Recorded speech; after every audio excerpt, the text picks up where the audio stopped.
नमस्कार, माझ्या चॅनलवरती तुमचं स्वागत आहे। आज मी बनवते खुसखुशीत असा कॉर्न पराठा। साधी सोपी रेसिपी आहे आणि मी मक्याच्या खूप साऱ्या रेसिपी तुमच्यासोबत शेअर केलेल्या आहेत। भजी, टिक्की, मसाल्याची भाजी, खिमा अशा खूप साऱ्या। तर मी काल मार्केटमधून मक्याचं कणस आणलेलं आणि थंडीचं सीजन सुरू आहे। थंडीच्या सीजनमध्ये आपल्याला असं गरम गरम काहीतरी खावंसं वाटतं आणि मुलांच्या टिफिनला सुद्धा द्यावे अशी मी रेसिपी तुमच्यासोबत शेअर केलेली आहे। खुसखुशीत असा स्वीट कॉर्न पराठा। तर हे काल मी मार्केटमधून मक्याची कणसं आणलेली, त्याच्यातलं एक कणस घेतलेला आहे। छोटा परिवार असल्यामुळे मला एका कणसामध्ये होऊन गेलेला आहे पराठा। तुमच्या घरी तर जास्त लोक असेल तर तुम्ही जास्त कणसंसुद्धा वापरू शकता।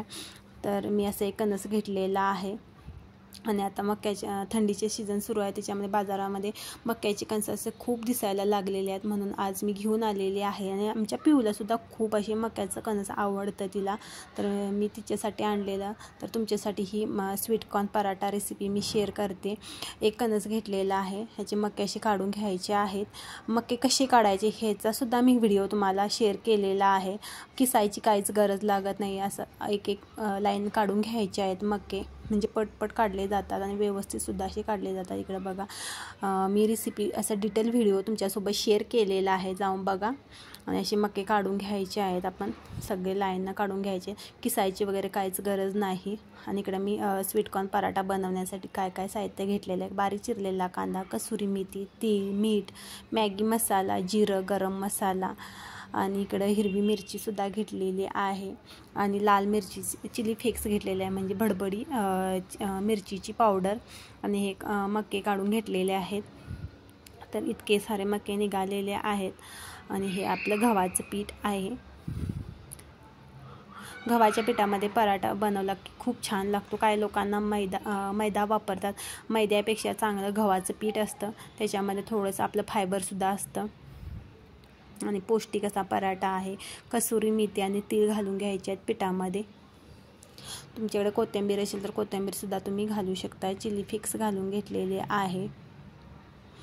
पाणी घालून असं घट्टसर पीठ मळून घ्यायचं आहे। जसं आपण चपातीचं पीठ मळतो त्याचप्रमाणे हे सुद्धा पीठ असं मळून घ्यायचं आहे। असं आम्ही मस्तपैकी गोळा करून घेतलेला आहे मऊसूत, आणि असा जास्त पाणी वगैरे काय घालायची गरज नाही, घट्टच मळायचा आहे। आणि माझ्याकडे चॉपर आहे, ह्याचासुद्धा मी व्हिडिओ शेअर केलेला आहे।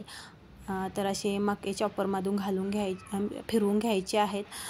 तुमच्याकडे जर चॉपर नसेल तर मिक्सीमध्ये जरी तुम्ही मोठं वाटण करून घेतलं तरी चालेल। तर असं आपण चॉपरमध्ये मोठं वाटून घ्यायचं आहे सारण मक्याचं। आणि मी असं मोठं वाटून घेतलेलं आहे। इकडं बघा, जसं आपण ठेचा करतो त्याचप्रमाणे असं वाटण करून घ्यायचं आहे मक्याचं। तर आपण काचेच्या बाउलमध्ये काढून घ्यायचं आहे वाटण। मिक्सरमध्ये काढून घेतलं तरीसुद्धा चालेल, कारण मिक्सरमध्ये जर काढून घेत असाल तर एकदाच फिरवायचं आहे, कारण हे स्वीट कॉर्न मक्के खूप मऊ असतात, त्याच्यामुळे लगेच वाटले जातात, त्याच्यामुळे एकदाच फिरवायचं आहे मिक्सरमध्ये जर तुम्ही करत असाल तर।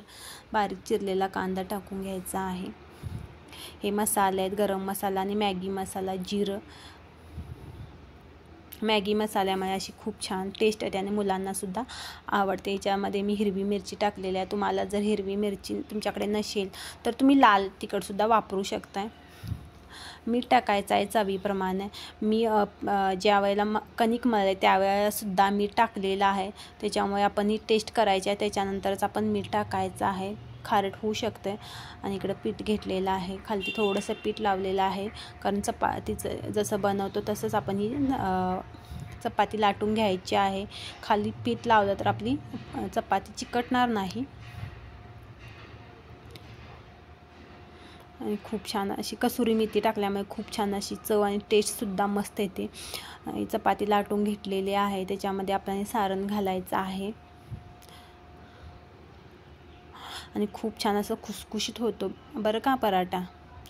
फाटण्याची वगैरे काहीच गरज नाही। काही लोकांना बोलतात की पराठा जेव्हा लाटतो तेव्हा फाटला जातो साईडनं, तर हा पराठा मी गोल नाही बनवणार आहे, त्रिकोणी पराठा बनवणार आहे, त्याच्यामुळे आपल्या फाटण्याची काही शक्यताच नाही आहे। असा त्रिकोणी मस्तपैकी झालेला आहे पराठा। हा पराठा थोडासा जाडसरच असतो।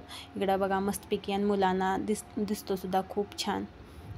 तर मी असे सगळे पराठे लाटून घेतलेले आहेत. तूप दाखवलेलं नव्हतं, तवा गरम झालेला होता अगोदरच.